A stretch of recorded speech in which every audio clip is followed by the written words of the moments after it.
Good morning student. आज हम आरोह का लेसन 9 रुबाइयाँ समझेंगे, जिसके शायर हैं फिराक गोरखपुरी। सबसे पहले कवि परिचय। फिराक गोरखपुरी उर्दू फ़ारसी के जाने माने शायर थे। इनका जन्म 28 अगस्त सन 1896 को 28 अगस्त सन 1896 को गोरखपुर में हुआ था। इनका मूल नाम अर्थात वास्तविक नाम रघुपति सहाय फिराक था। इन्होंने रामकृष्ण की कहानियों से अपनी शिक्षा की शुरुआत की। बाद में अरबी, फ़ारसी और अंग्रेजी में शिक्षा ग्रहण की। 1917 ईस्वी में अर्थात 1917 में ये डिप्टी कलेक्टर के पद पर चयनित हुए, परंतु स्वतंत्रता आंदोलन के कारण इन्होंने 1918 ईस्वी में अर्थात 1918 में इस पद को त्याग दिया और स्वतंत्रता आंदोलन में हिस्सा लेने लगे। आंदोलन में हिस्सा लेने के कारण सन 1920 में अर्थात 1920 में इन्हें 1.5 वर्ष की जेल हुई। ये इलाहाबाद विश्वविद्यालय में अंग्रेजी विषय के अध्यापक भी रहे। इन्हें इनकी रचना गुले नगमा के लिए साहित्य अकादमी पुरस्कार से भी सम्मानित किया गया। ज्ञानपीठ पुरस्कार दिया गया। इन्हें सोवियत लैंड नेहरू अवार्ड दिया गया। सन 1938 में इनका देहावसान हो गया अर्थात इनकी मृत्यु हो गई। गोरखपुरी जी ने शायरी के क्षेत्र में नए कीर्तिमान स्थापित किए। इनकी महत्वपूर्ण कृतियां हैं गुले नगमा, बज़्म ज़िंदगी, रंगे शायरी, उर्दू गज़ल गोई। ये इनकी प्रमुख रचनाएं हैं। अब हम चलते हैं इनकी रुबाइयों की ओर। पहली रुबाई है आंगन में लिए चांद के टुकड़े को खड़ी, हाथों पे झुलाती है उसे गोद भरी, रह रह के हवा में जो लोका देती है, गूंज उठती है खिलखिलाते बच्चे की हंसी। जो रुबाई छंद होता है बेटा, इसकी विशेषता होती है कि इसके पहले, तीसरी और चौथी जो पंक्ति होती है उसमें तुक होती है और दूसरी पंक्ति में तुक नहीं होती है। जो प्रस्तुत रुबाई है इसमें शायर ने माँ की ममता का वर्णन किया है। तो शायर कहता है आंगन में लिए चांद के टुकड़े को खड़ी। जो माँ है वो अपने आंगन में अपने बच्चे को गोद में लेकर खड़ी है, हाथों पे झुलाती है उसे गोद भरी और उसे अपनी बाहों के झूले में झुला रही है। रह रह के हवा में जो लोका देती है और बीच बीच में वह अपने बच्चे को हवा में उछालती है। लोका मतलब होता है बेटा उछालना। तो वह अपने बच्चे को बीच बीच में जब उछालती है, गूंज उठती है खिलखिलाते बच्चे की हंसी और बच्चा इस क्रिया में खिलखिलाकर हंसने लगता है। दूसरी रुबाई है हमारी नहला के छलके निर्मल जल से,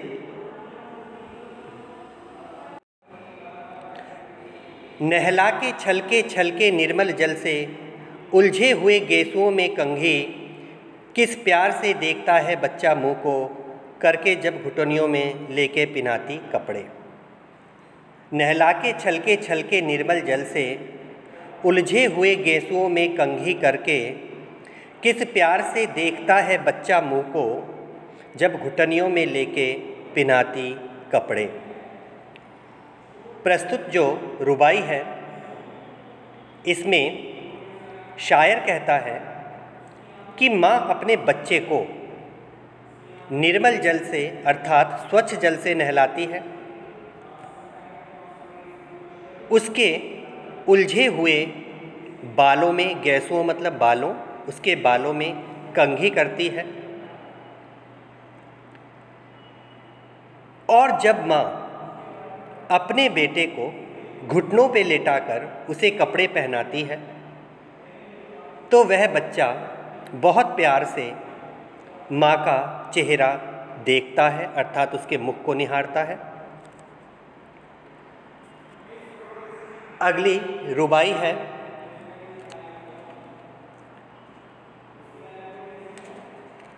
दिवाली की शाम, घर पुते और सजे, चीनी के खिलौने जगमगाते लावे, वो रूपवती मुखड़े पे एक नर्म दमक, बच्चे के घरौंदों में जलाती है दिए।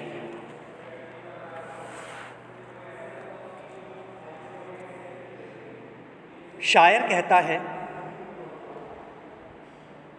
कि आज दिवाली की शाम है और घर पर रंग रोगन हुआ है, अर्थात घर रंगों से पुते हुए हैं, सजे हुए हैं।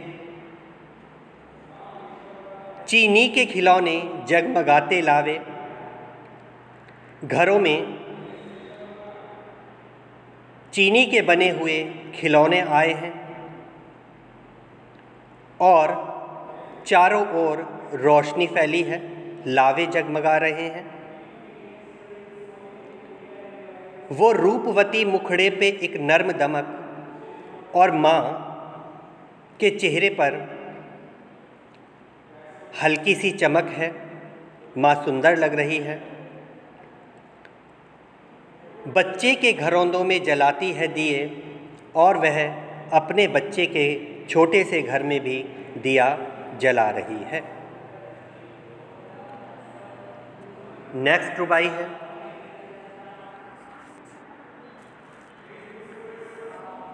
आंगन में ठुनक रहा है जिद आया है, बालक तो है चांद पे ललचाया है, दर्पण उसे देकर कह रही है माँ, देख आईने में चांद उतर आया है।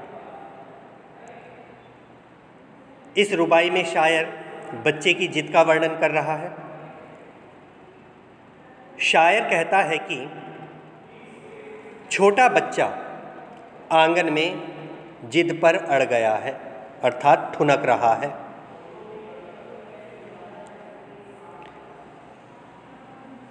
वह चांद पर ललचा गया है।